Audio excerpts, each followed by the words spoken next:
Hello, everybody. Right, that was a strange introduction. This is going to be a light-hearted, fun video. Not really. It's fun for me. It's because I've just finished recording some more serious analysis videos.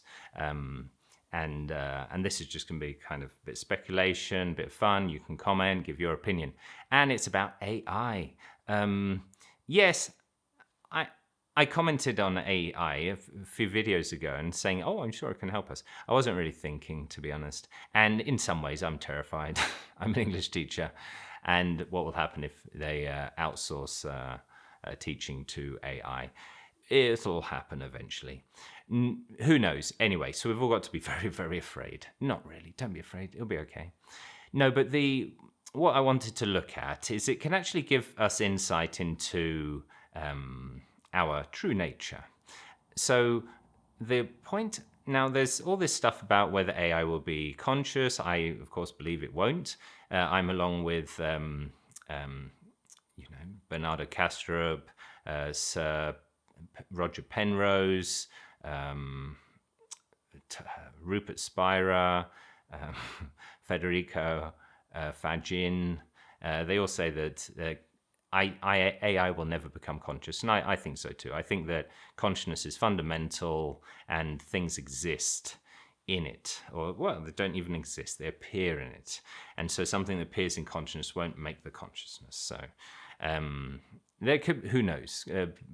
Bernardo Kastrup said something about maybe if it becomes biological, because his idea is that the disassociation happens when it's a biological entity, and so therefore that's a sign of a disassociation.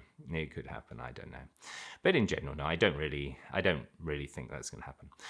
But what I do think is interesting is the way that AI talks. And I'm talking about these large language models, not the type that is everywhere now. Now they're going to have things, they're going to start calling the things that open the door at the supermarket AI. Look, the sensor, it senses you and opens the door. It must be intelligent. Anyway, no, but the large language models are very convincing, amazingly. It seems to develop so quickly. Now, they work because they have lots of training. So they are given massive corpus. So what's the plural of corpus? Corpi? Corpuses? It's probably like corpse. Are there corpses? It could be corpuses too then. Okay, so they're given this large amount of text, authentic text, and they are exposed to it, and then with some, I don't know if they use grammar rules or if they just, it's all machine learning, they just learn how things are put together and what the most common word will come next, depending on the context. So they're basing what they produce from the training they've had and the context.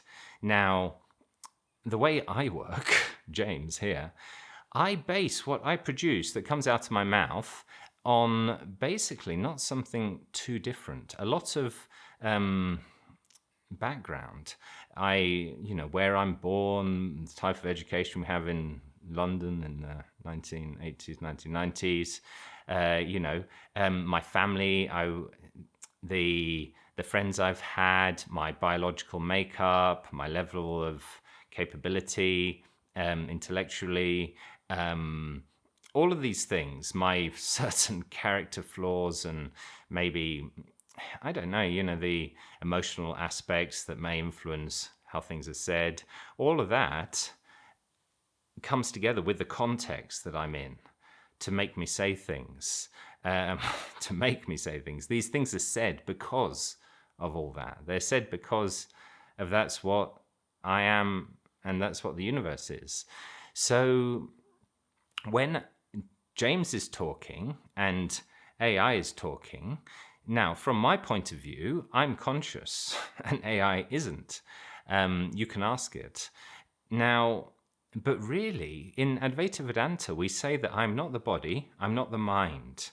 These are arising in consciousness. So I, as an observer, this non-localized observer. We, through habits, we look out of our eyes, we feel like they're in the body. But in a dream, we also feel like we're in the body and we look out of our eyes. And I know that there's going to be somebody in the comments who are going to say, oh, but I don't.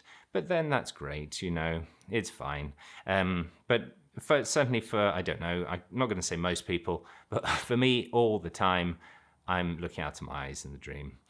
Through habit, clearly. There's no reason why I'm looking out of my body in the dream. It's just because that's where I always look out of. That's probably my favorite place to be. So and in the waking world, yes, I'm looking out of the body. I'm not looking out of ChatGPT's eyes, but the body and the mind, the thoughts, the ego that's claiming thoughts as belonging to the body and to the mind and this self that is created, by claiming things and by claiming ownership of things and claiming doership of the body, and that the thought is being produced by the body as well,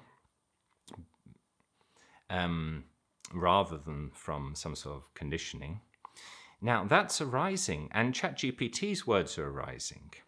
So the question is not whether ChatGPT will ever become conscious, because humans are not conscious.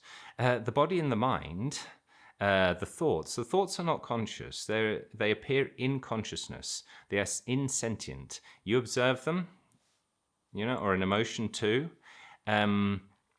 It's not. It's the same as the words coming out of ChatGPT. So none of that is conscious.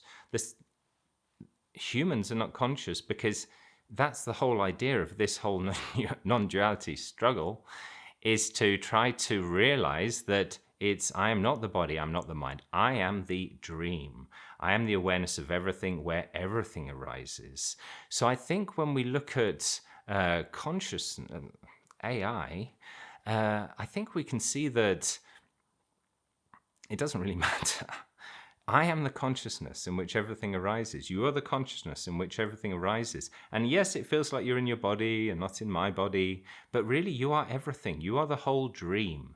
And none of the things, the humans and things like this, are conscious. I'm not saying it's solipsism, because there is consciousness, they have a viewpoint too. So this may be created by the subtle mind, or some reflected consciousness that maybe ChatGPT won't have, so we wouldn't be able to have the same thing. I'm getting all into some stupid, complicated things there, but it doesn't really matter. What we are is existence itself, and we are the consciousness. It's the same consciousness I have as the same consciousness that you have. And everything else isn't conscious. We are the only real things here. Everything else we lend our existence to. Like the pot borrows heat from the fire, and then the water borrows heat from the pot, and it boils. But that heat is the same as the existence. We lend existence to things in a dream. The things in the dream don't exist. We lend them existence in the same way we lend existence to the world, because we are the only thing that does exist, the ground of existence, just unlimited by time, space, or object. There's no second to us. So I hope that was interesting. Give me your opinion on AI. You could tell me if you think it's absolutely fantastic, or you think it's absolutely terrifying, or you could comment on what I said about humans not being conscious. I'm not being a solipsist, though. I don't believe it's not like everything arises in the mind. I think the mind's not conscious either. So there's just awareness. Thank you very much for watching. Goodbye.